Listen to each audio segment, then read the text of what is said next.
Very warm welcome to all the devotees to our program on Srimad Bhagavatam study. In this class, we are going to further progress on our study of the 17th chapter of the first canto of Srimad Bhagavatam. Today, we will complete this chapter, and that would mean that we will start from verse number 28 and complete it till the end of the chapter. This is verse number 45. So, the topic of this chapter is punishment and reward of Kali. Overall, this is our 45th class. So, in today's class, before we go into the enter into the class discussions, maybe I will request Anuradha Mataji to do the Mangala Charan prayers. Anuradha Mataji, are you there? Hare Krishna, Prabhu. Yes, Mataji. Oh, Yeah. 1 second, Prabhu.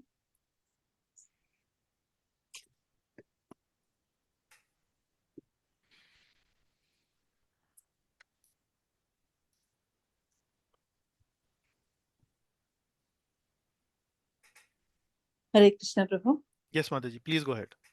Om Ajnanatimirandasya Jnananjanashalakaya Chakshurunmilitam Yena Tasmai Shri Gurave Namaha.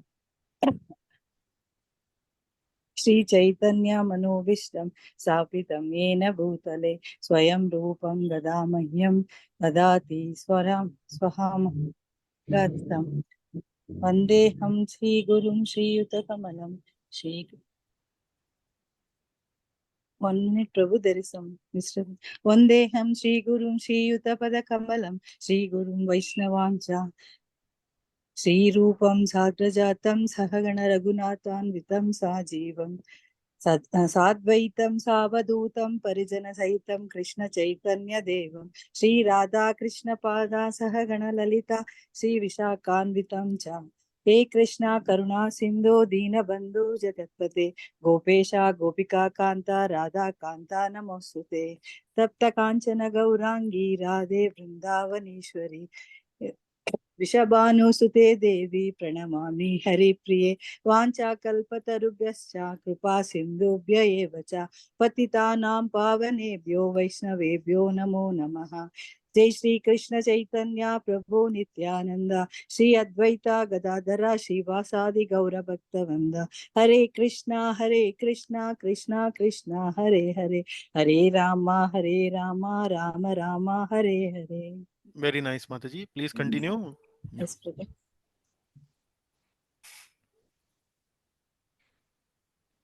Om Namo. Om Namo. I'll tell you. It's not coming, Prabhu. There is some. Om Namo Bhagavate Vasudevaya. Om Namo Bhagavate Vasudevaya. Om Namo Bhagavate Vasudevaya. Narayanam Namaskritya Naram Chaiva Narottamam Devim Saraswatim Vyasam Tato Jayam Udirayeta Nashtaprayeshu Abhadreshu Nityam Bhagavata Sevaya Bhagavati Uttama Shlokte Bhaktir Bhavati Naistiki Krishnaya Vasudevaya Devaki Nandanaya Cha Nanda Gopakumaraya Govindaya Namo Namaha. Very nice, Mataji. Thank you very Hare much. Krishna. Very nicely Thank you, recited. Prabhu. Thank Thank you, you. Prabhu. Hare Krishna. Hare Krishna. Okay, now we move to the next part of our class, which is the recap of the previous class. And for this, I would like to invite Ishwar Prabhuji from Rohtak. Yeah. Prabhuji? Hare Krishna Prabhuji. Yes. Hare Krishna. Hare Krishna Prabhuji. At the outset, I am thankful to you and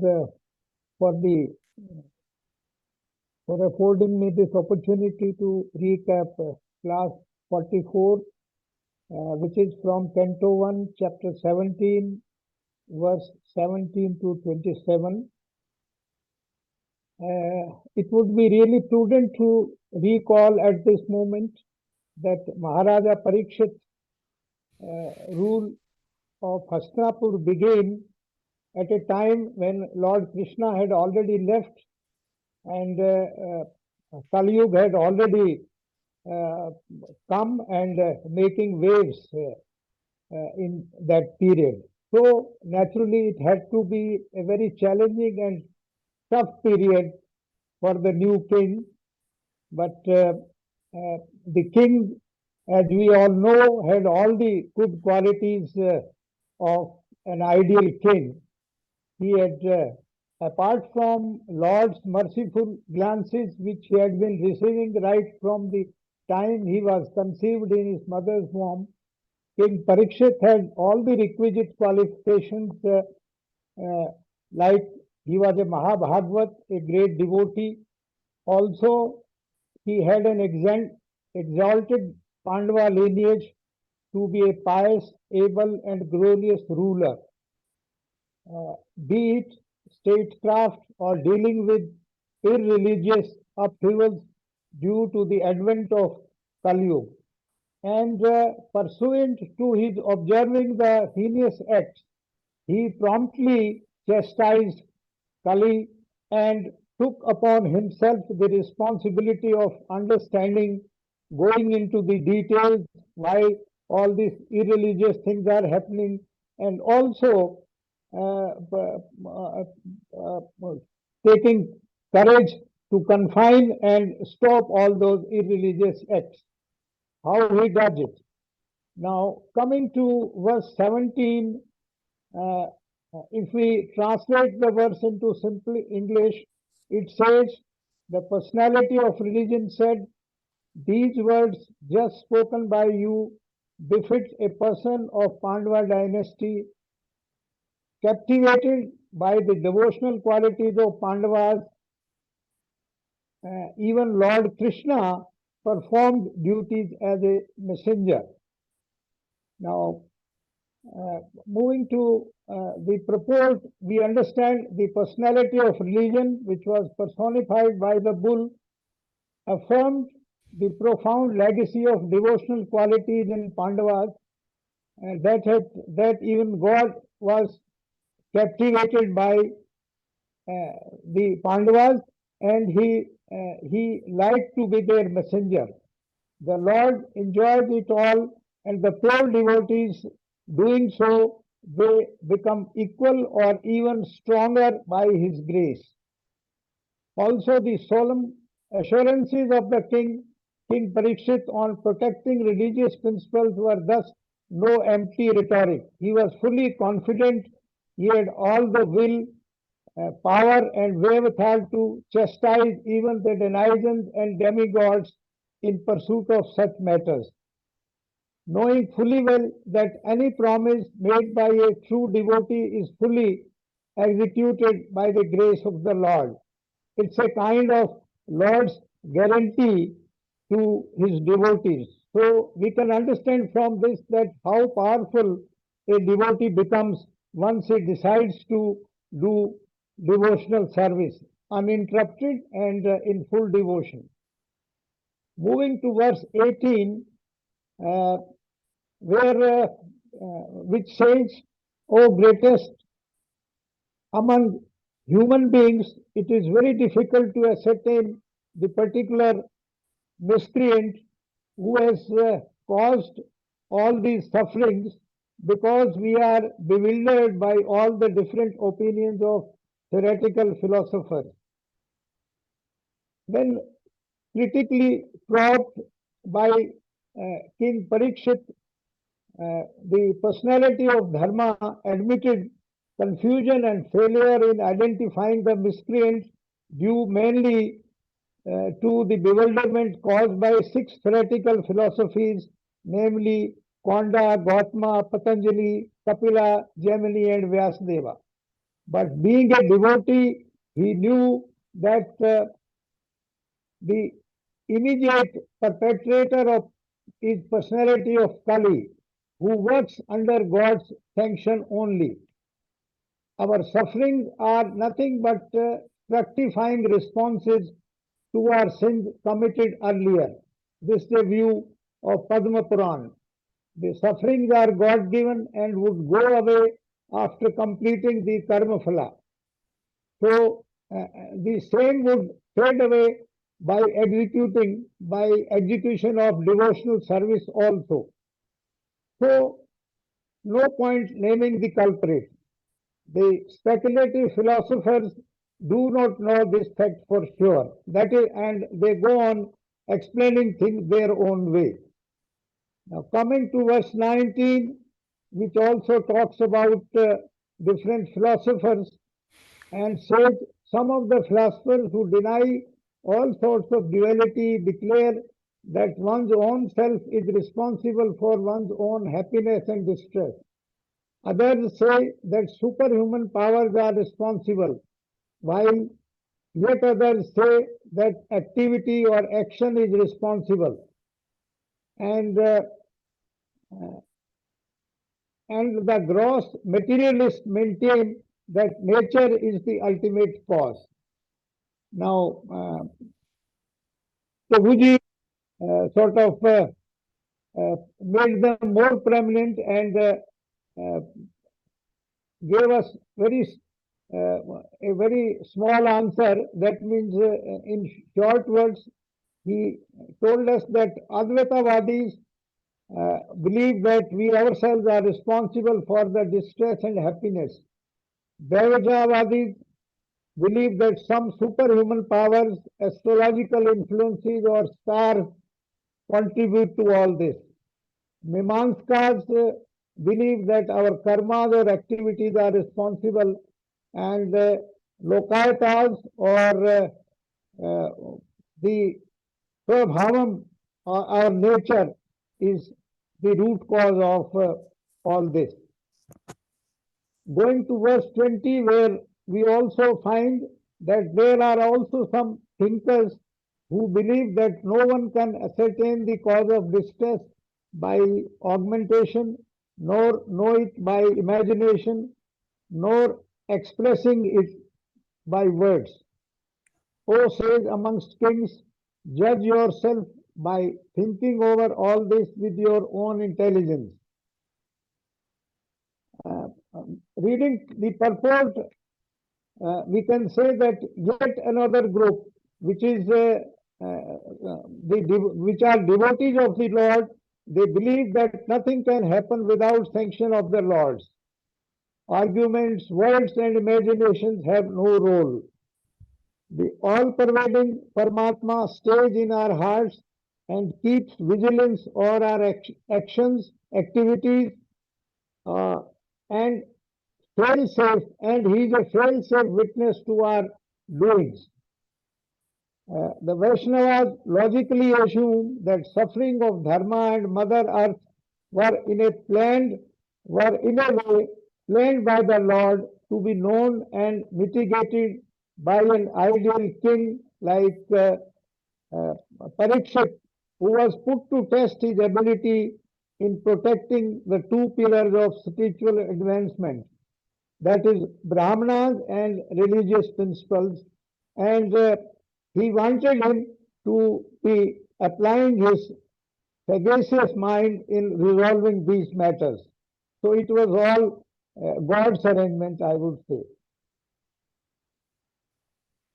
Moving to verse 27, where Sut Goswami is telling his fellow Brahmanas in Naimisharanya forest about confirming the wholesome knowledge and wisdom of personality of religion about laws of the Lord.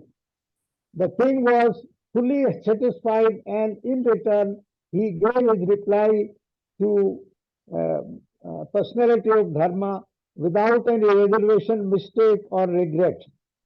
In verse 22, the king said, "O you in the form of a bull, you know the truth of religion, and you are speaking according to the principle that the destination intended for the perpetrator of irreligious acts is also intended for one who identifies the perpetrator. You are no other than the personality of religion." The king agrees with the affirmations of Dharma, the personality of religion. No one is directly responsible for loss or gain. All this is God sent. His sanctions are a must. A true devotee, like the bull or the Dharma, accepts the situation and follows the intricacies of the codes of religion. In verse 23, it is concluded and said that the Lord's energies are inconceivable. No one can estimate them by mental speculation or by word jugglery. The Lord's energies are mysterious. Nothing can be known through words jugglery or mental speculation. The Lord does it all through his deputed Maya Shakti, which is a very powerful and provocative energy capable of creating doubts about the supreme authority of the Lord. The age of Kali has a magnifying effect too in this regard. The personality of religion thus had a confusion and consternation in mentioning the Supreme Lord's supreme cause, that is the Lord who is the cause of all causes. Moving to verse 24, which says, in the age of Satya, truthfulness, your four legs were established by the four principles of austerity, cleanliness, mercy, and truthfulness. But it appears that three of your legs are broken due to rampant irreligion in the form of pride, lust for women, and intoxication. The king explains that in the Satya Yuga, the four legs of Dharma were the principles of austerity, cleanliness, mercy, and truthfulness. Rampant irreligion of Kali in the form of pride, lust for women, and intoxication has broken the three legs. The people are getting very proud due to deluding energy acting upon them like the moths captivated by bright light of the fire. The only reliable tool to correct this kind of mess is educating the masses in God consciousness and reading the Vedic scriptures like Bhagavad Gita and Bhagavatam. Moving to verse 25, which says, you are now standing on one leg only, which is your truthfulness, and you are somehow or other hobbling along. But Kali is flourishing by deceit and trying to destroy the remaining fourth leg also. The 12 personified Kali is flourishing out to destroy the remaining leg. The same can be tackled by regulative observances like austerity, cleanliness, mercy, and truthfulness when practiced from childhood, and the whole thing is made, if the whole thing is made a part of our living habits, that means it has to be regular in our routines. Moving to verse 26, that says, the burden of earth was certainly diminished by the personality of Godhead and by others as well. When he was present as an incarnation, all good was performed because of his auspicious footprints. In the times of Lord's incarnation and religious rulers, Mother Earth was certainly less burdened. The auspicious footprints and Bhagavad Dharma were the main protector of human civilization. And thus, Satya Yuga, Treta Yuga, Dwapara were surely better than Kali Yuga on the scale of religiosity and good practices. Coming to the last verse, where it is explained by Srila Prabhupada that it is a very depressing scenario. Kali Yuga has seen small men coming to power. Now she, the chaste one, being unfortunately forsaken by the personality of Godhead, laments her future with tears in her eyes, because now she is being ruled and enjoyed by lower class men who pose as rulers. Kali Yuga has certainly seen small men coming to power. They are illegally gratifying themselves and making Mother Earth's position more and more pitiable and worrisome. And be that as it may, only Srimad Bhagavatam study and reading of other scriptures like Bhagavad Gita can lit up the haze of corruption, bribery, and blackmail. And this is the hope we should work on in this yoga. Thank you very much for giving me your ears. I'm really thankful, Prabhuji. Hare Okay, Krishna.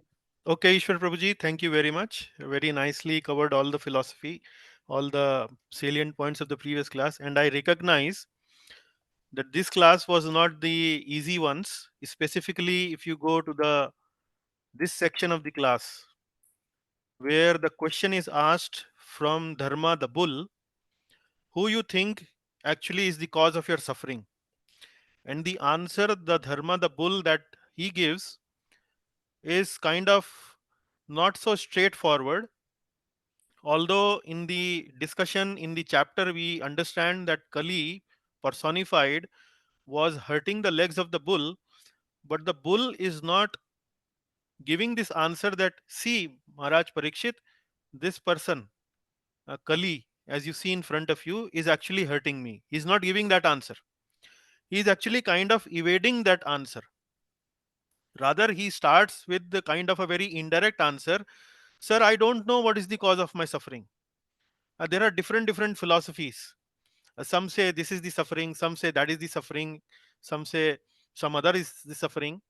So I really don't know. So he kinds of, Dharma the bull, kinds of try to evade the answer.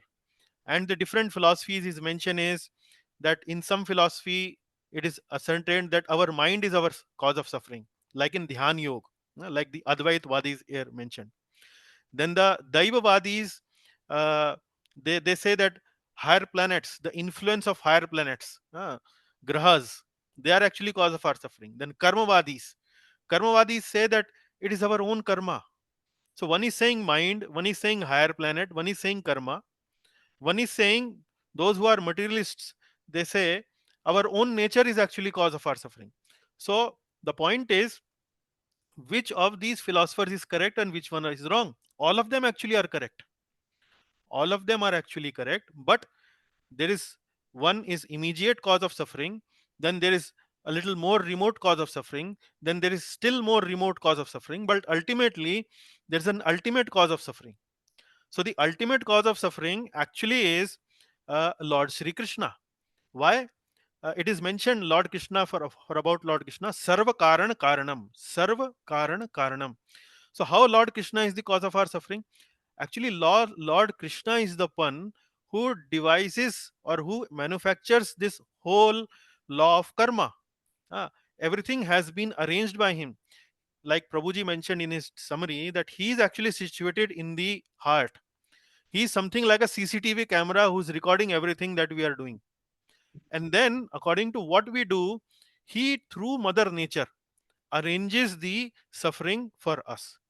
So, this is a little difficult concept, philosophical concept in the previous class, but I would appreciate Ishwar Prabhu who gave a very best attempt to actually explain everything. And then later, there's a discussion about the four legs: austerity, cleanliness, mercy, truthfulness. And three legs actually are broken. One leg, only truthfulness is sparing. So Kali is also trying to break that leg. And then 26th and 27th verse is kind of closing the discussion where the where it is being mentioned that the Mother Earth was earlier already relieved by Lord Krishna, because he was walking on the earth, and that's how he was relieving the burden of the earth from irreligious effects. And then we continue with the discussion forward from the 28th verse onward, which will be the subject matter of class today. So very nice job, Prabhuji. Really appreciate. It was a difficult one, but I appreciate your effort. Thank you very much. Thank you, Prabhu. Thank you. Hare Yeah. Krishna. Hare Krishna, Prabhu. Okay. So this is the overview map of our whole chapter number 17. So far we have covered till 27th verse in chapter number 17, where Parikshit Maharaj come across a situation where he finds that Kali personified is tormenting Dharma the bull, and on side of Dharma the bull, mother cow, Dharani, is standing and she's crying. Tears are there in her eyes.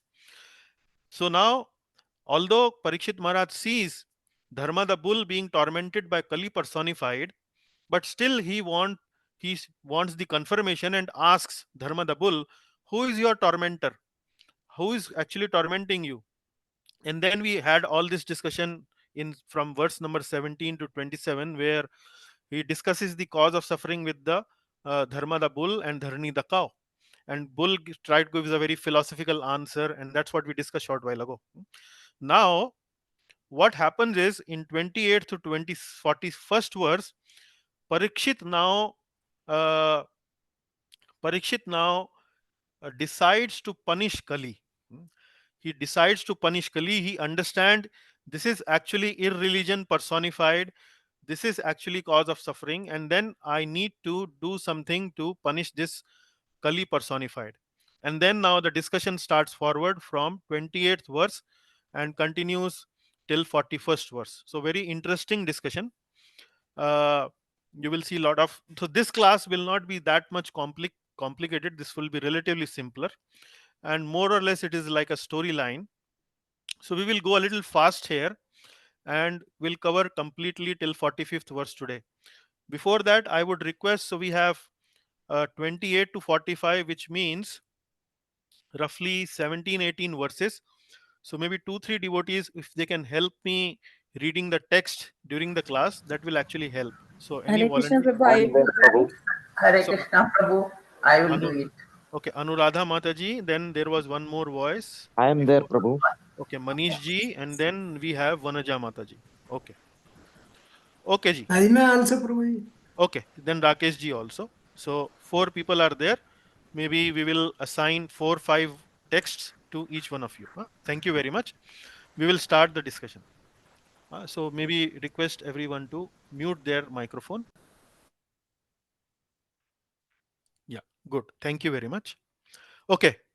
So we'll first of all request Anuradha Mataji to read text number 28. Hare Krishna Prabhu. Yeah. Thank you, Prabhu. 28th Prabhu, it is Parikshit. Hmm. That one, Prabhu? Yeah, please from here. Yes, Prabhu. Parikshit expertly gives residence to the ironically surrounded Kali. 28 to 30 Kali surrenders. Maharaj Parikshit, who could fight 1,000 enemies single-handedly, thus pacified the personality of religion on the earth. Then he took up his sharp sword to kill the personality of Kali, who is the cause of all irreligion. Yeah. Okay. Thank you, Mataji. So we will first of all have our discussion from 28 to 41 verse, where the theme is that Parikshitli expertly gives residence to the ironically surrendered Kali. So in this section, what we will see is Parikshit will decide to punish Kali. Kali will actually surrender to Parikshit Maharaj, and because he takes surrender to Parikshit Maharaj, being a Kshatriya, being a true Kshatriya, gives forgiveness to Kali, because the principle is that anyone who comes to the surrender of a Kshatriya get the benefit of surrender. He is not killed; he is spared. So this is the main theme of this section, and we will see how expertly Parikshit Maharaj actually tricks Kali. He gives him permission that okay, you can stay in my kingdom in these places, but we will later learn in the class that actually he tricks this Kali. So I will not open the suspense. We will do that later in the class. Now in this verse, what's going on is Parikshit Maharaj, who could fight 1,000 enemies single-handedly, thus specified the personality of religion and the earth. So we saw just now that there was a discussion between Dharma the bull, Dharani the cow, and Parikshit Maharaj. Parikshit Maharaj discussed at length what is the cause of your suffering, who is causing this suffering, etc., etc. So by asking these relevant questions, and uh, Parikshit Maharaj actually gives some pacification to Dharani the cow and Dharma the bull, both of them. So they are pacified. Then he turns his attention towards this Kali. He took up his sharp sword to kill the personality of Kali, who is the cause of all religion. So this is now what you see in the picture also, where Parikshit Maharaj is raising his sword and trying to attack Kali. Now Prabhupada in his purport starts that Kali actually means performing all kind of sinful acts which are prohibited in the Shastra. And the age we are in right now is known as Kali Yuga. So it is age full of sinful acts. It is age full of sinful acts in which we are living. But we should not be depressed, or we should not be feeling negative about this fact. It should not mean that the leaders of the society, just because we are in Kali Yuga, that the leaders of the society should sit back doing nothing. And Prabhupada in the purport gives a very beautiful analogy that in case it is raining heavily outside, but still we move ahead in life by protecting ourselves from the rain. So we take umbrella, we take raincoat, etc., etc. So similarly, we are in an age of Kali Yuga where we are having rain of sins all around us. But we need not worry, because if we have some protecting mechanism around us, we can be insured. We can be, I would say, uh, insulated from the ill effects of Kali. So, like that, Prabhupada tries to give some explanation in the purport. Here, uh, what the relevant theme that Prabhupada picks up from this verse is, from this point, from the last sentence. Then he took up his sharp sword to kill the personality of Kali, who is the cause of all religion. Now, Prabhupada translates this line into some modern, I would say, situation. So, what Prabhupada is saying in his purport is that in today's situation, the whole root cause of the problem is uh, people who are actually involved in corruption. And if the leaders of today want to make the society religious, make the society peaceful, they cannot do it simply by passing laws to remove corruption. They need to actually go a little deeper. They need to work upon the people who are actually causing this corruption. So, like Parikshit Maharaj is directly attacking Kali, who is the cause of irreligion. Similarly, the leaders of society today should directly attack, or should directly address the situation by doing something with the people who are actually involved in this corruption. Like Parikshit Maharaj is trying to remove the effects of irreligion by directly attacking Kali. So, this is the whole purport how Srila Prabhupada builds the whole theme. Now we go to the second verse of today, 29th verse. Yes, Anuradha Mataji. Please read. No need to read the heading. Read from here the bullet point. Okay, Prabhu. Okay, Prabhu. When the personality of Kali understood that the king was willing to kill him, he at once abandoned the dress of a king and, under pressure of fear, completely surrendered to him, bowing his head. Now, Kali, the description of Kali given in the earlier part of the chapter is that this was somebody like a Shudra. Shudra means a person who does not have, who is primarily in the mode of passion or ignorance, more in the passion of ignorance, more having. When we say a person in the mode of ignorance, what it means is the propensity of such a person towards spiritual pursuits is less, is small.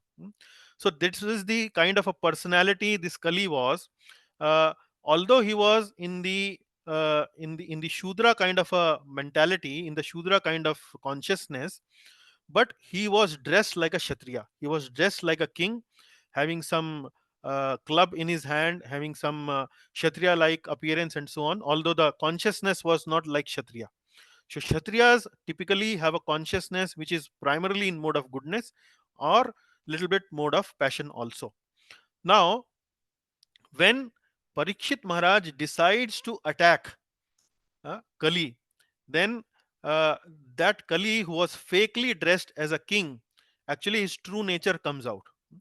So Kshatriya, a true Kshatriya never surrenders.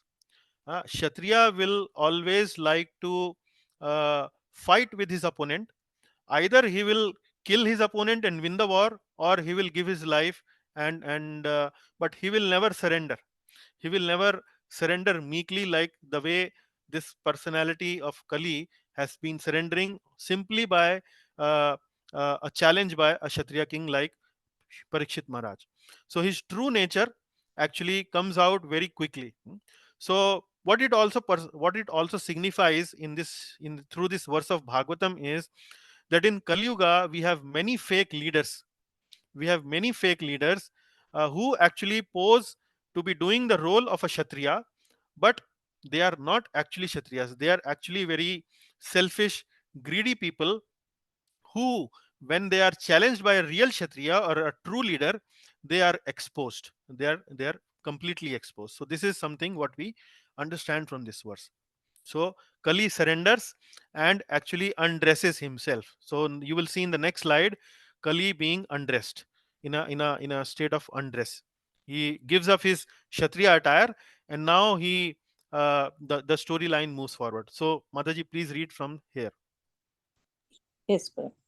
Kali surrenders. Maharaja Parikshit, who was qualified to accept, surrender, and worthy of being sung in history, did not kill the poor, surrounded, and fallen Kali, but smiled compassionately, for he was kind to the poor. Now Kali surrenders. So Parikshit Maharaj is actually a true Kshatriya, and anyone who takes shelter of the true Kshatriya, the Kshatriya actually does not kill that person. But that does not mean that the person will not get any punishment or will not get uh, any consequences for what he or she has been doing. But certainly he does not get killed. He is not the life of such a personality is not taken by a true Kshatriya. So he takes refuge of Parikshit Maharaj, and Parikshit Maharaj, because he has taken refuge, he does not kill the surrendered and fallen Kali. But then he smiles compassionately towards Kali. What does the smile of Parikshit Maharaj suggest here? The smile of Parikshit Maharaj actually suggests that he was now able to expose the double standard of this personality called Kali. So externally he was posing himself as a king, but internally he was a personality of a very low consciousness, low degraded consciousness, irreligious consciousness. So he smiled ironically, or I would say satirically, just so that he now understood that he has exposed the double standards of Kali. Okay, next one. Hmm. Parikshit asked Kali to leave his kingdom. The king thus said, We have inherited the fame of Arjuna. Therefore, since you have surrounded yourself with folded hand, you need not fear for your life. But you cannot remain in my kingdom, for you are the friend of irreligion. Hmm. So here the previous three verses were mainly about the theme of that the Kali has surrendered to Parikshit Maharaj. Now the theme moves a little forward. The theme now is Parikshit now asks Kali to leave his kingdom. So once Kali has been exposed, his double standards have been exposed. Parikshit Maharaj now is requesting Kali to leave his kingdom. What does the king say? King starts this discussion and saying that we have inherited the fame of Arjuna. Therefore, since you have surrendered yourself with folded hands, you need not fear for your life. What does it mean? What does it mean by saying that we have inherited the fame of Arjuna? What does it mean? It means that in the kingdom when Pandavas were there, when Pandavas were ruling, there was no irreligious activity in the kingdom. The whole purpose of Mahabharat war was what? The whole purpose was that because now it was irreligious activities that had come into picture because of kings like Duryodhana, etc. Lord Krishna arranged this war so that the irreligious kings could be rooted out, and religious kings like Yudhishthir, etc., could actually could rule the world. And that is how King Parikshit is now mentioning that he has inherited the fame of Arjuna. What does it mean? That he cannot allow irreligion in his kingdom, which was the hallmark of the rule that Pandava did. So that is why he says, since I am the inheritor of the glory and legacy of people like Arjuna, my grandfather Arjuna, and so on, my grandfather Yudhishthira, and so on. You cannot live actually in my kingdom. There is no space for you in my kingdom. Although you have taken refuge of me, I will spare your life, but you cannot remain in my kingdom because you are the friend of irreligion. Friend of irreligion means adharma bandhu. Adharma bandhu. In the verse, he has been mentioned. Kali Yuga has been mentioned by this Sanskrit verse called adharma bandhu. So you cannot actually live here. So again, Prabhupada in the purport connects this theme of this verse to the modern context. He says that best way to uproot corruption is to throw out adharma bandhus from the society. Adharma bandhus are those people whose consciousness actually strive, whose consciousness actually hanker for doing something irreligious, taking bribes, cheating people, and then doing all kind of nonsense activities. So here Prabhupada is saying that if you want to make society corruption free, we need to get rid of these people who are actually adharma bandhus, friends of irreligion. Okay, Mataji, last verse for you. Please read. Yes, Prabhu. Parikshit asked Kali to leave his kingdom. If the personality of Kali, irreligion, is allowed to act as a man, god, or an executive head, certainly irreligious principles like greed, falsehood, robbery, incivility, treachery, misfortune, cheating, quarrel, and vanity will abound. Okay. Now, here the discussion moves forward. Parikshit asks Kali to leave his kingdom, and then if the personality of Kali is allowed to act as a man god or an executive head. So there is a man god means what? Man god in Sanskrit is known as Naradeva. Naradev, the word is actually means uh, is used for kings. So king is also known as Naradeva. Naradeva means god of the people. God of people means who is actually guiding the people, or an executive head. And in order to clarify the meaning of the word Naradeva or man god, Prabhupada translates here as man god as executive head. So in today's scenario, the executive head could be the prime minister of the country, or in some countries it could be the president of the country, or somebody else, or some by other post, some in some other countries this position could be named. But man god actually means the king of the country who is actually ruling the country. Now the point here is, if a personality of Kali, which is irreligion, is allowed to act as man god or the executive head, then certainly irreligious principles like greed, falsehood, robbery, incivility, etc., etc., they will abound.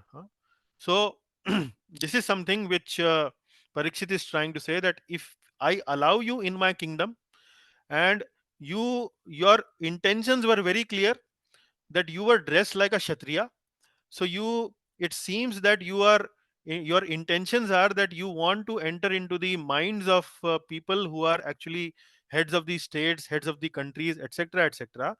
And uh, and if I allow you to behave like that, then everything in my kingdom will be destroyed.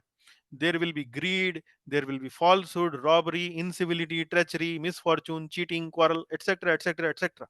And there is a long list here. So what Prabhupada further explains in the purport in to this particular verse is that there may be a country which may not probably accept religious principles or religion as the code of conduct, or as the constitutional driving force behind the running the affairs of a country. It may not be a religion actually, but if the country has to move ahead, but if the country has to progress, although it may not be religious, formally religious constitution, but still the principles of religion have to be there in some form of the other. It may choose to behave like a secular state, or a state which is neutral to any religious sect, but still the principles of religion has to be there, And what are those principles? The principles should be, they should not be based on the principles of greed. Falsehood should not be there. Robbery should not be there. Incivility should not be there. Treachery should not be there. Misfortune should not be there. Cheating, quarrel, vanity, all these principles should not be there. Rather than greed, there should be selflessness. There should be truthfulness. There should be civility. There should be honesty. All these kind of principles have to be implemented in any country for the country to be progressive. Uh, so irrespective of whether you accept religion or not, the principles of religion still have to be accepted.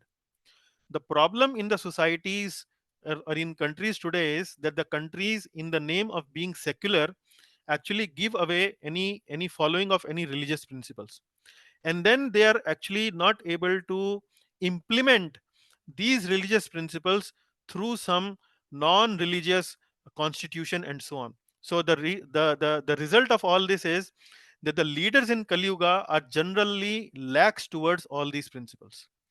When these principles are implemented through some religious code of conduct, then they are taken with much more seriousness and with much more effect, rather than when in the society so-called secular constitutions, uh, the leaders that come out from following these secular constitutions are in general lax towards these principles. So this is what Prabhupada is trying to explain to us. Okay, now we move to the 33rd verse, and our next speaker is Manish ji. Yes, Prabhu. Please read from the bullet point here, 33. Yeah. Yeah. Therefore, O friend of irreligion, you do not deserve to remain in a place where experts perform sacrifices according to truth and religious principles for the satisfaction of the Supreme Personality of Godhead. Now he gives another reason. He gives a religious reason why the Kali should leave away from this place. He's saying that in my kingdom, there are many people, there are many experts who are performing sacrifices. Sacrifices means yajna. Yajna karmano anyatra, yajna karmano anyatra loko yam karma bandhana. Like in Bhagavad Gita, while explaining the principle of Karma Yoga to Arjuna, Lord Krishna says that if you perform your duties, if you perform your activities in the mood of yajna, in the mood of sacrifice, in the mood of sacrifice means it should not be in the mood of selfishness. It should be in the mood of selflessness, doing good for others and so on. So here it is being mentioned by Parikshit Maharaj that you do not deserve to remain in a place where experts are performing sacrifice. So uh, performing sacrifice actually means yajna. Yajna means accepting Lord's supremacy. Yajna means accepting Lord's supremacy. How does yajna means accepting Lord's supremacy? What it means is, so Lord, Lord has given these prescribed duties in the scriptures, and if we are following scriptures, we are actually following Lord's will. And if we are following Lord's will, actually we are performing yajna, because we are not following our own whimsical standards. We are actually becoming selfless by performing Lord's will. So that is what yajna means. Yajna means accepting Lord's supremacy, yeah, and performing our activities so according to the Lord's will. That is actually going to please the Lord. And if in my kingdom this personality like Kali is there, then irreligion will be there. If irreligion will be allowed in my kingdom, then it will not please the Lord. It will not please the Lord. It will not, the yajna atmosphere, the atmosphere of selflessness, the atmosphere of sacrifice in my kingdom actually will be lost. So how can yajna and irreligion can live together? So you cannot live in my kingdom. My kingdom means yajna. My kingdom means accepting Lord's supremacy. My kingdom means those kind of activities which pleases the Lord. So I cannot allow you to live in my kingdom, because you are irreligion, you are Kali personified. Okay. Next one, Prabhu. In all sacrificial ceremonies, although sometimes a demigod is worshipped, the Supreme Lord Personality of Godhead is worshipped because he is the super soul of everyone and exists both inside and outside like the air. Thus, it is he only who awards all welfare to the worshipper. Yeah. So again, the little more detailed principle is being discussed here. In all sacrificial ceremonies, although sometimes a demigod is worshipped, the Supreme Lord Personality of Godhead is worshipped because he is the super soul of everyone and exists both inside and outside like the air. So what Parikshit Maharaj is saying here is, so don't get too excited about that. In Yajna ceremony, sometimes we see the demigods are being worshipped. In reality, even if the demigods are worshipped, actually, ultimately, the fruit of the yajna or the result or the reward from the yajna that we receive actually ultimately comes from the Supreme Lord Himself. And we have studied in Srimad Bhagavad Gita, 9th chapter, 23rd verse, where it is clearly mentioned that those people who worship the demigods actually worship Lord Krishna only, but they do this worship in a wrong way. Avidhi Purvakam. So it is mentioned in the 23rd verse of the 9th chapter of the Bhagavad Gita. Ultimately, and even if these demigods are giving some rewards by performing yajna, so ultimately the benefit is coming from Lord Krishna himself. So similarly, this is the same principle being mentioned by Parikshit Maharaj to Kali in this particular verse. So uh, don't think that if yajna is being performed, it is only for the demigods. Actually, it is being performed for the Lord, and the reward actually comes from the Lord himself. Okay, next one. Verse 35 to 37, Kali fearful asked for some place. Sri Suta Goswami said, the personality of Kali, thus being ordered by Maharaja Parikshit, began to tremble in fear. Seeing the king before him like Yamaraja, ready to kill him, Kali spoke to the king as follows. So now Kali is very, very fearful, and Prabhupada mentions in his purport, certainly people who are following irreligious activities should be fearful of a dharmic king. Society will start to degrade when the people who spread irreligious activities in a society become fearless. We should see that as an indication that this society is actually not worth living. If we continue to live in that society, we are only going to be frustrated in the longer run. So if we want to understand whether the society is worth living or not, we should see whether the people who are irreligious are fearful of the administration or not. So like in this case, we see when Parikshit Maharaj challenges Kali, Kali becomes fearful, and then out of fear, he speaks these words to the king. These are the words. Okay. Yeah. 36 to 37. Everywhere is your kingdom. Wherever I reside, I will see your bow and arrows. Please fix some place for me where I can live permanently under the protection of your government. Hmm. Now Kali is becoming fearful. He's asking for some place. See, I have taken your refuge. Now please do something about me where I can reside. If you say that leave from this place, now you are the emperor, you are the samrat. Now, what does samrat mean? Samrat means not an ordinary king.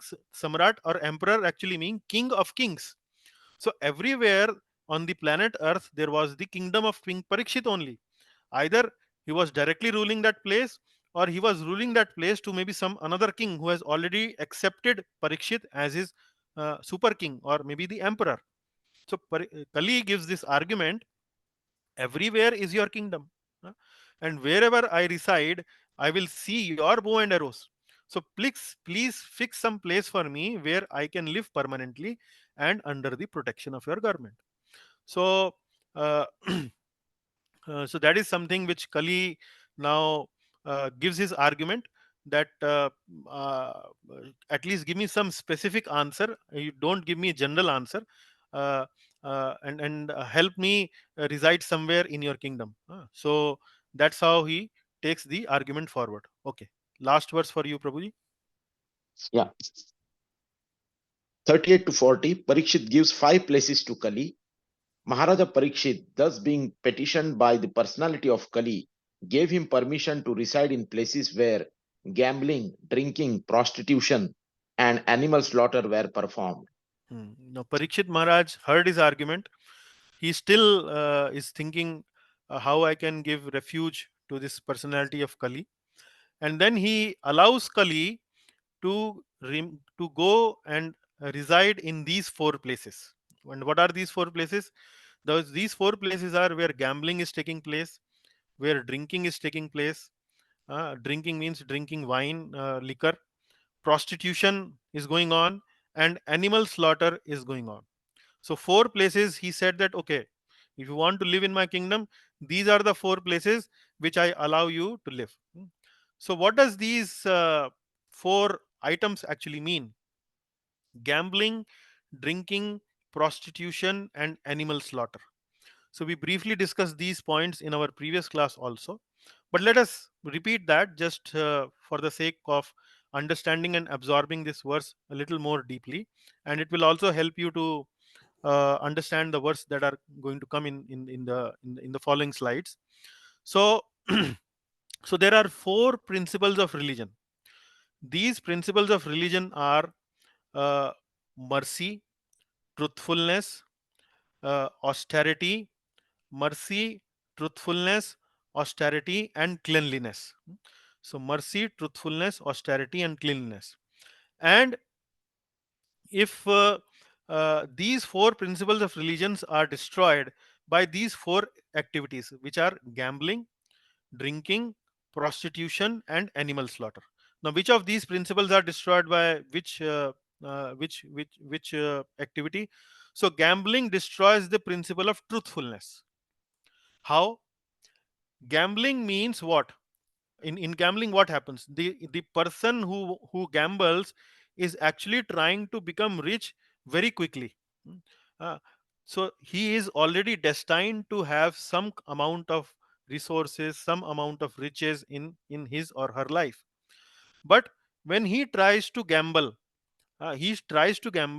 actually is running away from this truth that I'm already destined to have some degree of riches and resources in my life because of my past karma.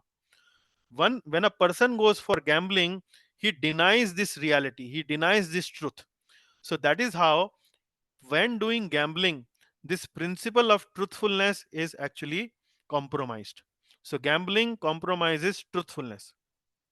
Then drinking. So drinking is compromises the principle of mercy. This principle of religion called mercy, this is compromised by the activity of drinking. Drinking means what? When we drink, when we consume alcohol, we get intoxicated, and when we get intoxicated, we think very high of ourselves. When we think high of ourselves, we do not think about anyone else. Everyone else actually seem to be very insignificant in front of ourselves. So we are not merciful to others in the state of intoxication. So intoxication also could mean pride. Pride. So in that activity of drinking or intoxication, the principle of mercy is compromised. Then prostitution. The prostitution means illicit sex. Illicit sex, uh, what happens when we are uh, driven towards illicit sexual activities? We are actually contaminated with the feeling of lust. So internally, when we are contaminated with the feeling of lust, we are actually not clean from inside. External cleaning comes from taking bath. Internal cleaning actually comes from becoming free from lust, free from lusty desires. So in prostitution or engaging in illicit sexual activities is the kind of, say, extreme form of uh, having material desires. So in the activity of illicit sex, we compromise the principles of cleanliness. And then comes animal slaughter. In the activity of animal slaughter, the principle of austerity actually is compromised. How? So austerity means controlling ourselves, doing some tapa, doing some, giving some uh, our body some kind of an austerity. Austerity would mean, uh, now when a person engages in eating meat, It is primarily because of to satisfy the taste of tongue. uh, to satisfy the taste of tongue. There is no other reason when people engage in meat eating. There is no other reason, just to satisfy the taste of tongue they engage into meat eating. So when we engage in the animal slaughter for producing meat and so on, foodstuffs like that, we are compromising the austerity principle of dharma. So this is what Parikshit Maharaj said to Kali. Okay, you want to take shelter in my kingdom, these are the 4 places actually you can take shelter. So here you can see this in this picture, the left hand side, topmost left hand side is actually uh, giving you prostitution, which is illicit sex. This one on the right hand side is about meat eating. This one on the bottom left is about intoxication, and on the right hand bottom actually is the principle of uh, truthfulness being compromised, which is gambling. So these 4 places, first of all, Kali Parikshit Maharaj allows Kali to reside. Now yeah,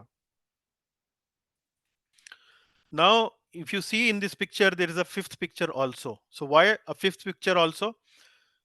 The story or the answer lies in the next verse. Okay, now, okay, before we go to the next verse, 39th verse, we will like to recite this particular verse where these 4 principles of gambling, drinking, illicit sex, and meat slaughtering is given. So Manish Prabhu, can you recite this together with me?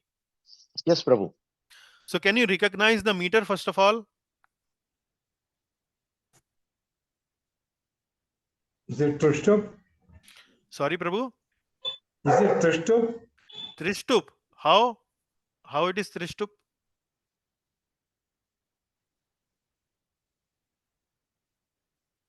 One, two, three, four, five, six, seven, eight. Anushtup. 1, 2, 3, 4, 5, 6, 7, 8. Prabhuji, Trishtup means 11 syllables in one Correct. section. Is it Vasant Tilaka? Vasant Tilaka means 14 syllables in one section. Anushtup. Anushtup Chand. Anushtup. Yeah. I'm sorry. Yeah, so this is Anushtup. So you can count. Oh, Anushtup I'm means sorry. 8. Anushtup means 8. So Okay. 1, Anushtup. 2, 3, 4, 5, 6, 7, 8. Then Anushtup. 1, 2, 3, 4, By 5, mistake, 6, it's 7, 8. Trishtup. No, don't worry. No, don't worry. We are still practicing. Yeah.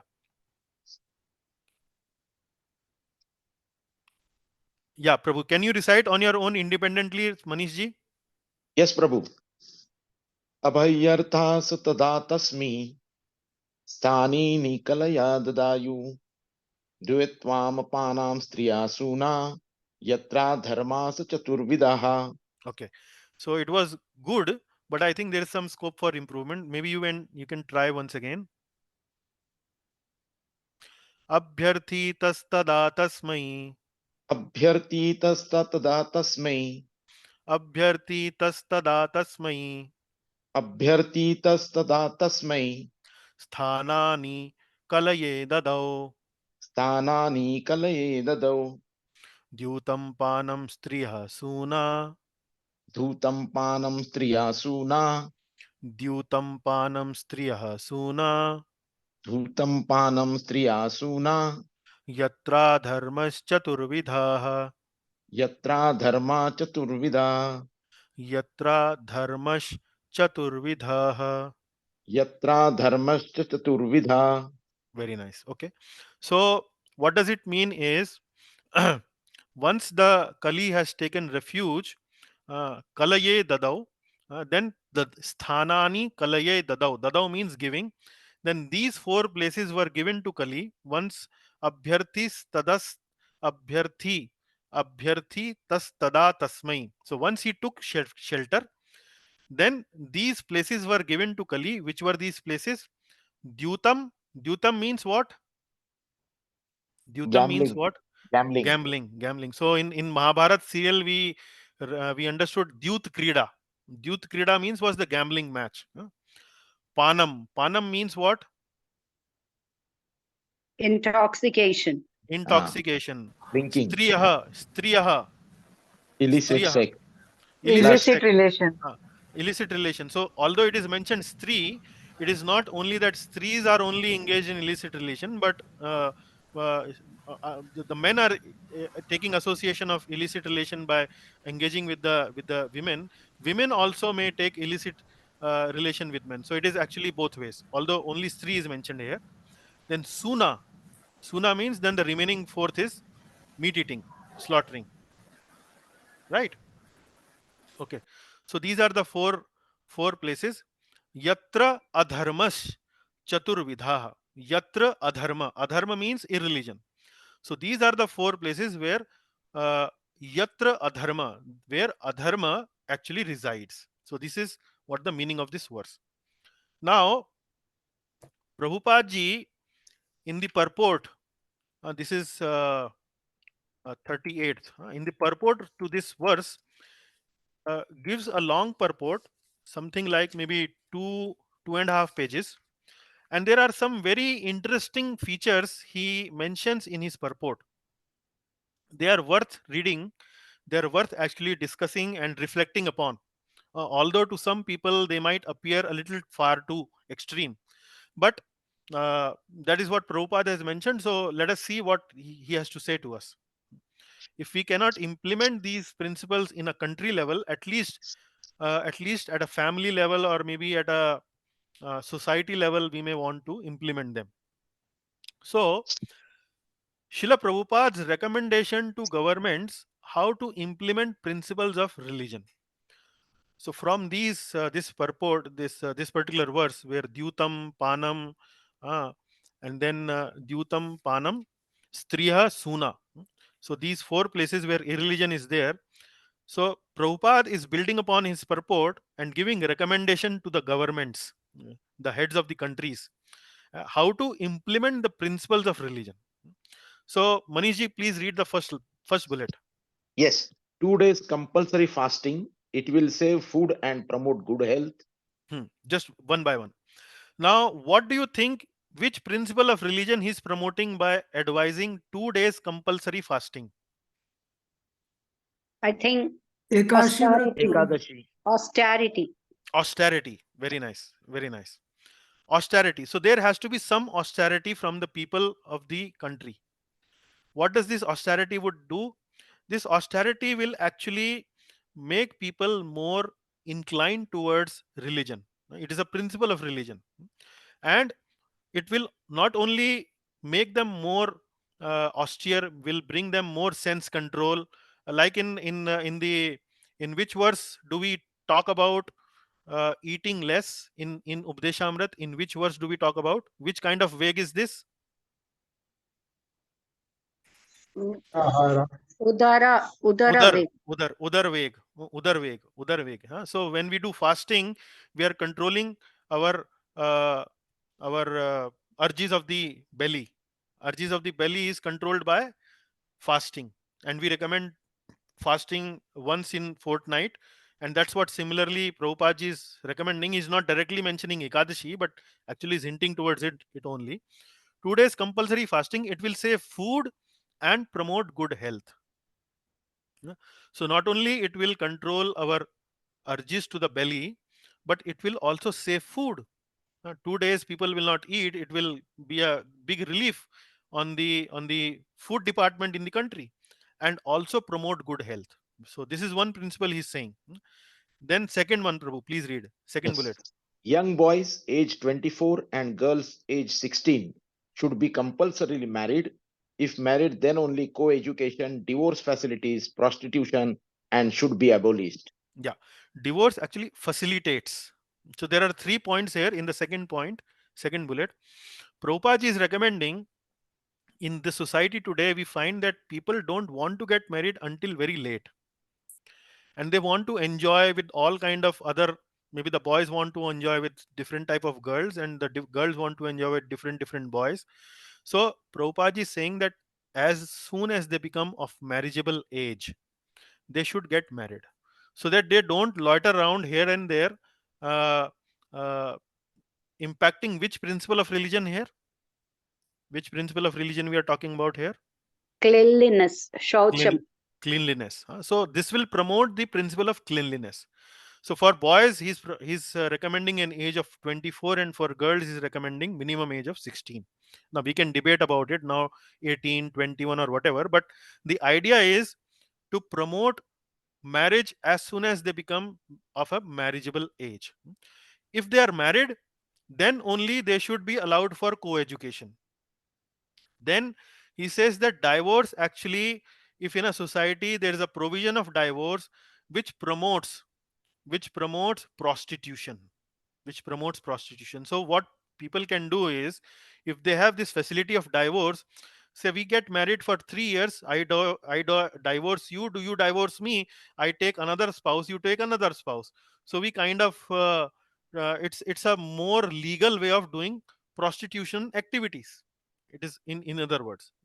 So the point is, Prabhupada is saying that if we want to promote the dharma principle of austerity, uh, or cleanliness, sorry, then the boys and girls should get married as soon as they are of marriageable age, and then nothing doing of things like divorce and so on. And then third one, To promote spiritual atmosphere, donate up to 50% of their earnings. this is another sacrifice. So this could be in the category of which category? Maybe still maybe in the category of austerity. Austerity. So to promote spiritual atmosphere, donate up to 50% of their earnings. Now, which principle in Nectar of Instruction is this? Which principle is this? Second verse. Dadati pratigrahati. No, no, no, no. No. The second verse. Atyahara prayasascha. Atyahar. Atyahara, yeah. Atyahar. So if you have excess money, excess accumulation money, please donate, and up to 50% of their earnings. So that's what Prabhupada is recommending here. Maybe a little too much, but whatever, Prabhupada is saying that. Then okay, please follow Karma Yoga, regularly hear Bhagavatam, perform Kirtan, serve the Bhagavatas, live at a place filled with God consciousness. So this is something which is promoting spiritual atmosphere in the society. And how can we do that spiritual atmosphere? We should following Karma Yoga means working for the pleasure of the Lord. Yagyarth karmano anyatra loko yam karma bandhana. If we don't perform our duties for the pleasure of the Lord, it is going to be the cause of bondage. That is Karma Yoga principle. Then regularly hear Bhagavatam. So when we regularly hear Bhagavatam, our consciousness will be elevated. Perform Kirtan, internal cleanliness. So which is performing Kirtan. Serve the Bhagavatas. Again, austerity of the body. When we serve the Vaishnavas, Bhagavatas, it is austerity from the point of the body. Live at a place filled with God consciousness. So this is how we can promote spiritual atmosphere. Then no gambling houses. Yeah, no gambling houses. So this is again promoting what? Truthfulness. People not should allow- be, so, yeah, just 1 second. People should be trained to work hard and live a good principled dharmic life based on their hard earned money. So when you earn money hard by doing some good parishram and so on, you don't want to waste that money on sense gratification. You will like to, first of all, you will not have so much money, and then if you don't have so much money, then you will spend it wisely. Do not allow men and women to remain unmarried for a long time. Yeah, I think we covered this here. We covered this principle here. Maybe a little repetition, but okay. Cancel licenses of the slaughterhouses, meat eaters, to eat meat in a religious way. Yeah, so he's saying that cancel the licenses of slaughterhouses. So in slaughterhouses, the slaughtering of animal actually is done without any restriction. Simply for promoting sense gratification, the slaughtering is done. So Prabhupada is saying that if you have to eat meat, you eat in a religious way. And what is religious way of eating meat? Like you will see. Sorry, yes, Mataji, please. Bali or sacrifice. Yeah, like in Vedic literature, in Vedic principles, we give a sacrifice. We take an animal in front of Mother Kali, and then performing some puja, etc. We do that sacrifice. So we don't do it indiscriminately. There are certain rules on certain days we can do it, and there are certain code of conduct we have to follow if we have to do that. So by following all that heavy code of conduct, having regulated by doing it only on certain days, etc., we regulate our habit of eating meat, not indiscriminately. It is available 24/7, 365 days in a week. No, we have to do it in a religious way, which actually allows it in a more guided way, in a more controlled way. So that is for meat eating. This is again to promote the principle of austerity. Mercy. No, mercy is actually intoxication. Oh, Mercy okay. is intoxication. This is austerity. Yeah. Yeah. Okay. Next one. Yeah. Prohibit smoking, tobacco, even drinking tea. Yeah. So this is mercy, Mataji. This is principle of mercy. So mercy means, intoxication means people only think Mhm. about themselves as Okay. great, Thank you. and they think everyone else as insignificant. They can't have mercy. They can't have Yeah. mercy. So Okay. from that angle you have to approach this. Yeah. Okay. So that is Prabhupada's recommendation, and very relevant if you want to promote religiosity, you want to promote dharmic environment, spiritual environment around you. Maybe governments may not be able to implement them at a government level or at country level probably, but we can do it at our home level, or maybe at our society level, or maybe at our larger family level. So that is possible. Okay. Now we go to 39th verse and we invite Vanaja Mataji to read. Yeah. Vanaja Mataji, you need to unmute and then read it. Yeah. Parikshit gives 5 places to Kali. Hmm. 39. The personality of Kali asked for something more, and because of his begging, the king gave his permission to live where there is gold, because wherever there is gold, there is also falsity, intoxication, lust, envy, and enmity. Ha. Okay. Yeah. Please unmute yourself. Yeah. Please mute yourself once. Yeah.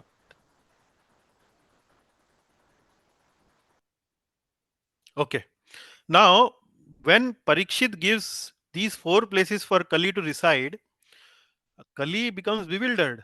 Kali says that in your kingdom, there actually is no place where gambling is taking place, intoxication is taking place, illicit sex is taking place, or maybe the slaughtering of animals is taking place. So, practically, there is no place.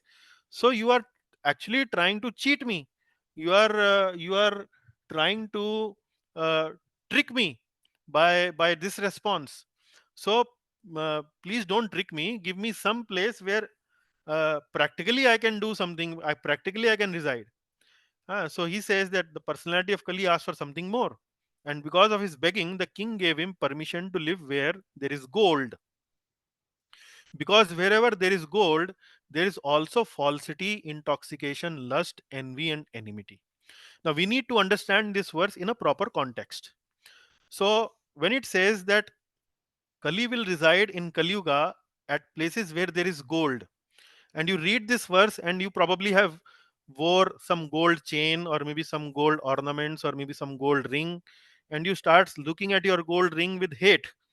Or maybe Kali is residing in this gold, or maybe in my gold chain there is Kali residing, so I should not wear this gold, I should get rid of this gold. But hold on, here we need to understand things in a proper perspective, where when the scriptures are telling us something, there is some specific detail, but there is also a principle involved here.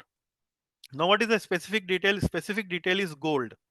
Now gold here signifies something called maybe over accumulated wealth, or it could also mean some illegal wealth.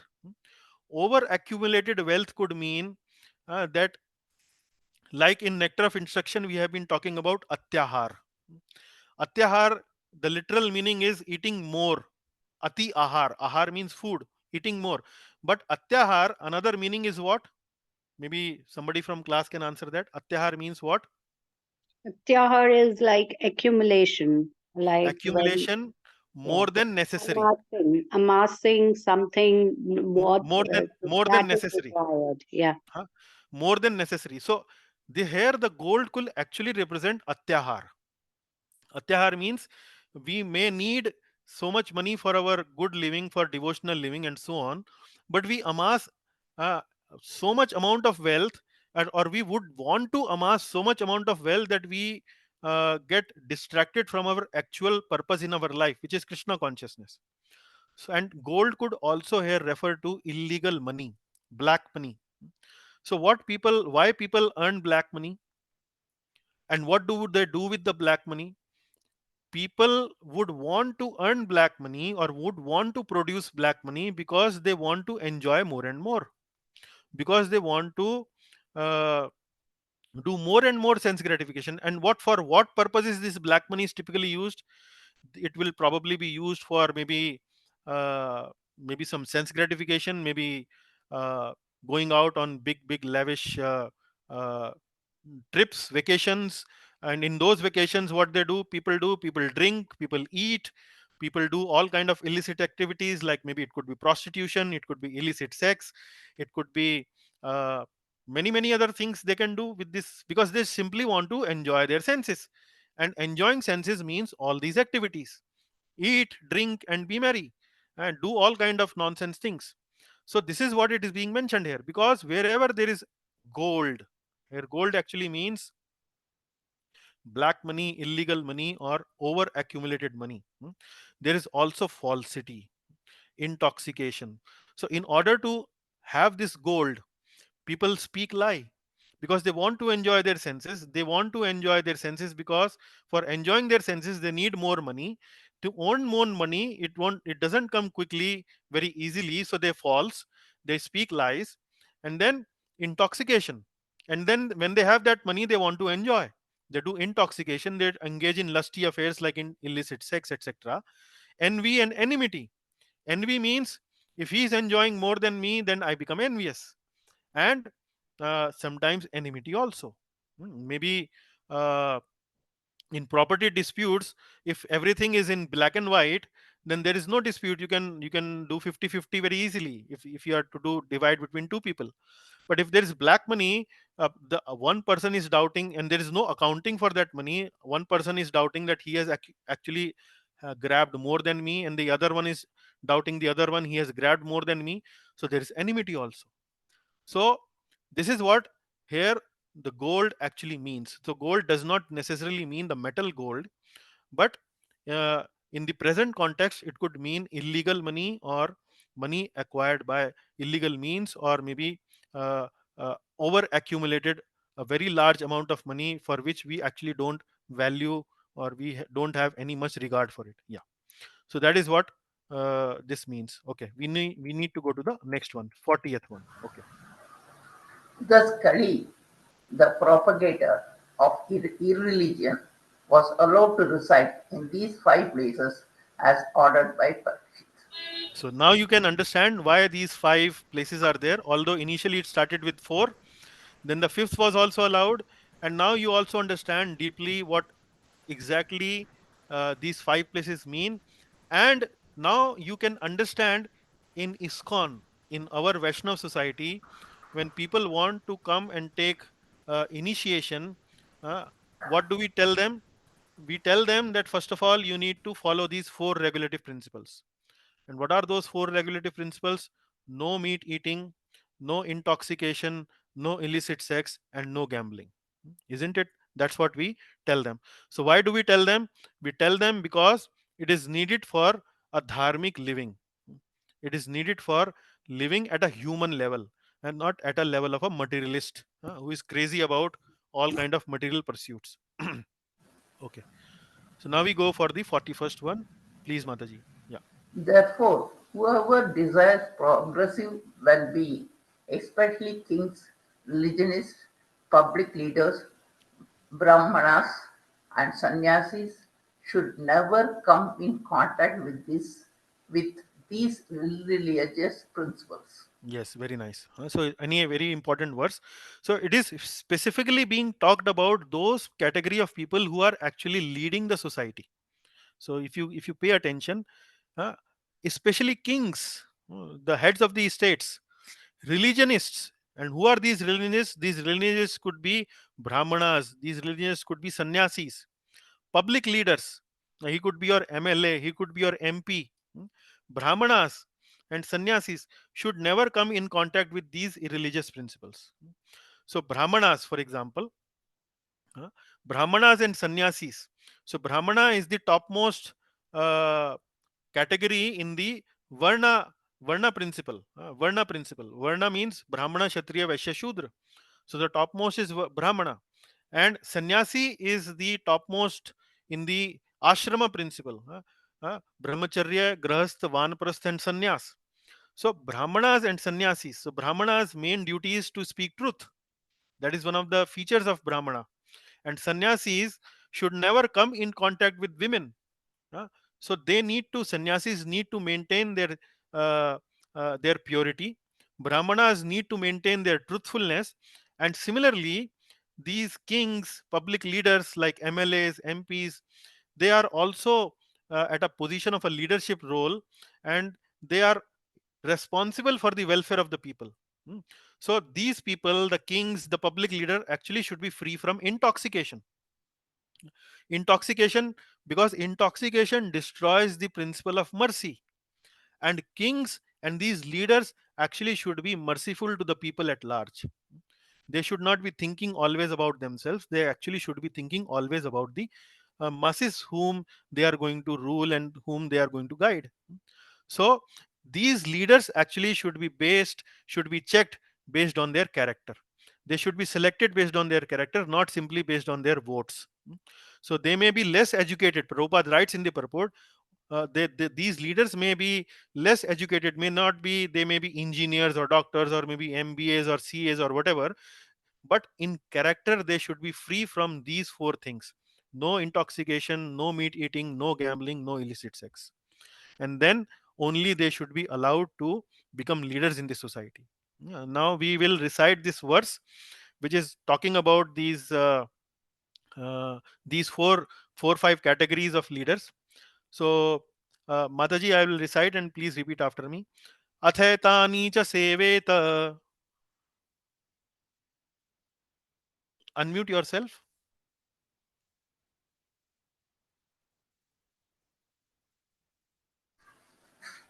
Yeah. Atetani na seveta Bubhusha purusha kvachet bhusha purusha kavet visheshato dharmashilo vishesheto dharmashilo raja lokapatir guruhu.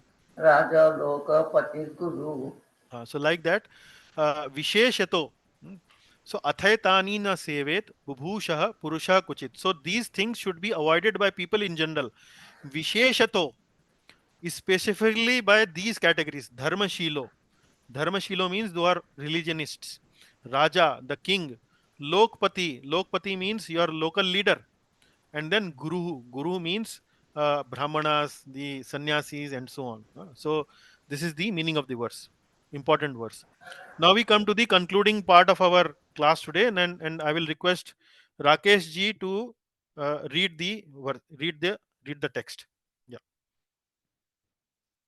Thereafter, the king re-established the lost legs of the bull, and encouraging activities, he sufficiently improved the condition of earth. The earth. Yeah. So here it is being mentioned that Parikshit was able to maintain everything. He could punish Kali. He tricked Kali because he said Kali that you can live in four places, but in his kingdom there were no such four places. So Kali asked for some concession. Then he allowed him to live where this illegal wealth or over, I would say, accumulated wealth is there. And then by encouraging activities, he sufficiently improved the condition of the earth. So here, in order to explain this point, encouraging activities, Prabhupada gives the detail in the purport that Parikshit Maharaj also engaged in a similar activity of accumulating illegal gold that was there in his kingdom. Now, I was wondering why gold is mentioned here. And the reason I could give myself, although I have not heard it anywhere or read it anywhere, the reason I could get to myself was that in the 5,000 years ago, maybe the gold was the way to accumulate wealth. Now, you might have heard about people digging a hole and then putting their gold and then writing in their will, giving the direction to that place. And there are several movies being made where you will find these hidden treasures and also on. So my assumption is Yeah. Asharfiya, right? So, uh, so my assumption is that gold is mentioned because in those days, people probably were accumulating illegal wealth or accumulating this money in the form of gold. Maybe that is the reason they might have been mentioning it here. Now, Prabhupada in the purport is saying that Parikshit Maharaj collected all the illegal gold that was there in his kingdom, and then utilized that gold in the service of the Lord. So that is how he improved the condition of the society in his kingdom. So that is what is being mentioned here. And then, okay, read 43rd and 44th. Maharaj Parikshit, who was entrusted with the kingdom of Hastinapur by his grandfather, is now ruling the world with great success due to his being glorified by the deeds of the Kuru kings. Hmm. Now, in this 43rd and 44th verse, there are a couple of points. First of all, this verse is being spoken by whom? This verse is being spoken by Suta Goswami. And interestingly and curiously, he is using present tense here. Maharaj Parikshit, uh, who was entrusted with the kingdom by his grandfather, is now ruling the world with great success due to his being glorified by the deeds of the Kuru kings. Now, when this Bhagavatam was being spoken by Sud Goswami, Parikshit Maharaj had already departed because Parikshit Maharaj heard Bhagavatam from Shukdev Goswami, and at the end of Bhagavatam, Parikshit Maharaj was bitten by this Takshaka bird and he disappeared from the planet. And then when the second time Bhagavatam was being spoken by Sud Goswami with the sages of Naimisharanya, certainly Parikshit Maharaj should not be there. So what does it mean? Parikshit is now ruling the world with great success. What does it mean?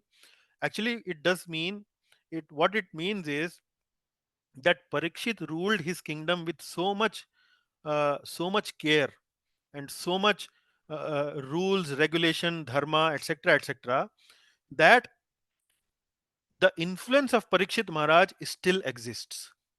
Although Parikshit Maharaj has disappeared, but he settled his kingdom, he set up his kingdom with such dexterity, such nice lawfulness, and so on, that the influence of his ruling, influence of his good kingdom or good kinghood is actually existing still today.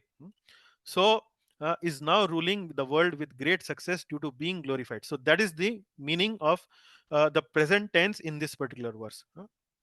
Prabhupada ji in the purport writes that people in today's world want Ram Rajya, they want godly kingdom, but they don't want Ram consciousness, Ram Chetana. Without inducing Ram Chetana in the minds of the people, in the hearts of the people, dreaming about Ram Rajya or godly kingdom is not possible. So how can Ram Rajya happen? Ram Rajya can happen by inducing Ram Chetana in people. And for inducing Ram Chetana in people, we need to follow four regulative principles and chanting the holy names of the Lord. Without doing it, we cannot become godly, and without become godly, we cannot expect God conscious kingdom. So these are the two important points from this purport. Now, 45th verse. Prabhuji, please read. Because of the expert administration and patronage of Maharaj Parikshit, you are able to perform this sacrifice. Yeah, again, Sut Goswami is saying that, my dear sages, you are able to perform this 1,000-year-old that yagya which is going to happen now for 1,000 years. How you are able to perform this? You are able to perform only because of the good kinghood, good Rajya Shasan by Parikshit Maharaj. So here Prabhupada ji in the purport is emphasizing the importance of working of both these classes, Brahmanical classes and Kshatriya class, together in cooperation, in good cooperation. How? Brahmanas are the head of the society. They are more inclined towards guiding the society. They understand the scriptures well, and then they give the teachings of the society, how the society should be governed. But they are not good in governing the society. They are good in understanding the scriptures, teaching the scriptures. They are good at those things. But how to implement that in society, that is the job of a Kshatriya. So Parikshit Maharaj was a good Kshatriya. He could implement all those godly, Krishna conscious or God conscious teachings from the Brahmanas in a very nice way. That is why the the society at the moment is godly, and that is why, my dear sages, you are able to perform this sacrifice. A similar example exists in the recent history, where we know Buddhist religion could only be spread throughout the world only because when King Ashok accepted it. So King Ashok accepted Buddhism, and then only he sent many people in other countries where Buddhism could spread. Otherwise, Buddhism could not be spread. So Buddhism, Lord Buddha actually represents here the Brahmanical class, and Ashoka, Emperor Ashok, represents here the Kshatriya class. So when the Brahmanical class and Kshatriya class work together nicely in cooperation, then only uh, proper God conscious teachings can be implemented and sustained in a society at large. So we uh, end our discussion here. With that, we complete our discussion on the chapter number 17th. I hope you would have found the last part of this chapter very interesting, very nice, very thought provoking. How, what kind of society we need to have, how we can build that kind of society. So this particular part of this 17th chapter, the last part, is actually message to the ruling class of any country. And the success is, if they imbibe these teachings of Srimad Bhagavatam, they can make their country like a Ram Rajya. So with that, we conclude here. Thank you very much to all the participants who took this time to hear me patiently, participate very nicely in the discussion. So thanks a lot. Thank you very much. Hare Krishna, Prabhu. Hare Krishna Mataji. Yes. Any questions do you have? Prabhu, when Parikshit's rule was there, by that time only Kali was also there, Prabhu. Yeah, Kali actually already started to enter when Yudhishthir Maharaj was about to leave. Like you remember in the previous chapters, Maharaj Yudhishthir is mentioning that I see bad omens. I see this Kali Purusha also entering in my kingdom. I see people are becoming cheating each other.